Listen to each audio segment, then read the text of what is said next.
To our kitchen. Today we're going to be making some homemade keto ice cream.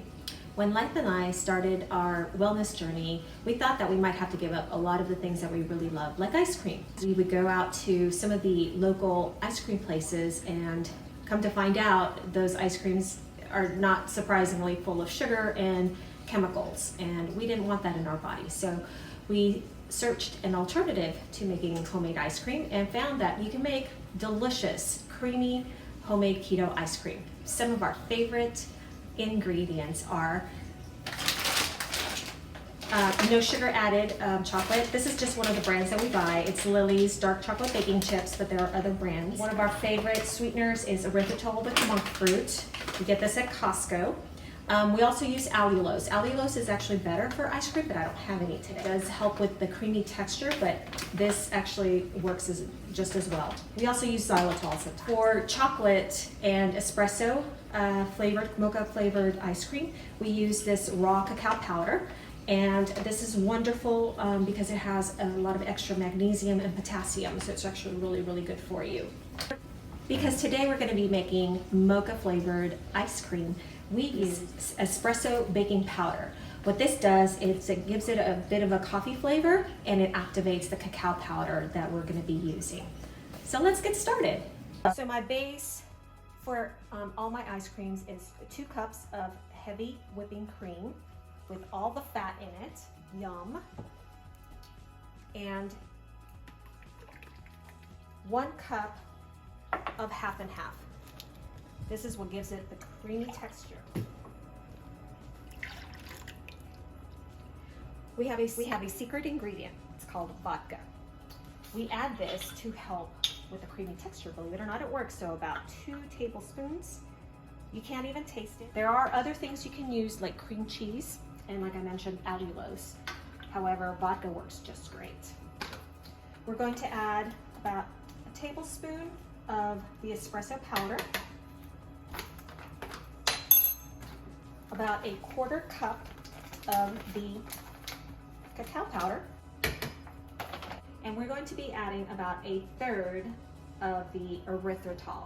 And it really could be any of the natural or the alternative sweeteners, but I use about a 1/3. We've gotten used to this level of sweet.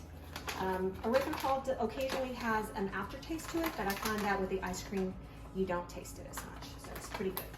And finally, we're going to add just a dash of salt. Helps to balance out the sweetness. And I don't really measure it, I just do like a little pinch, a 1/4 teaspoon. And just whisk it around.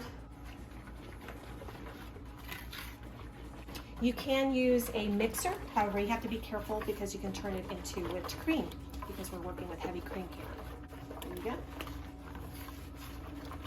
One of the investments that we made when we started this process is we got the ice cream maker that goes with the KitchenAid. And it sits in the freezer. You need to keep it cold for about 24 hours and it's ready to use. This is the attachment for the KitchenAid. About $100, I think, but given how expensive ice cream is these days, it has more than paid for itself. We make ice cream once a week, sometimes more than that, depending on how often Life wants his ice cream. You have this attachment, you kind of line it up with the grooves, and then it's ready to go. Turn it on. And then we pour in our delicious ice cream, like so. Oops.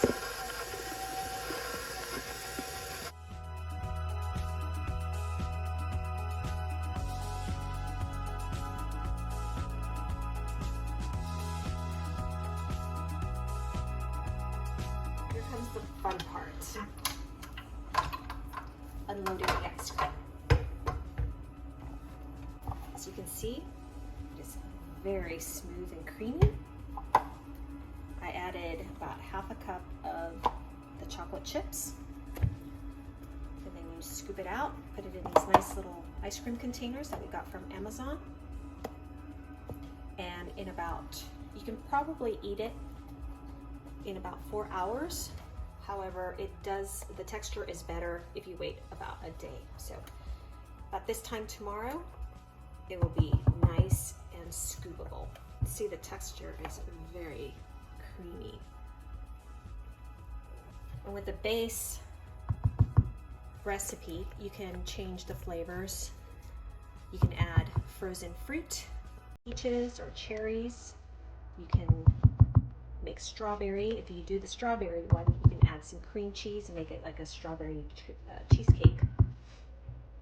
There's tons of variations. And the best part is this is all keto. No sugar, all of the flavor, and all of the fats.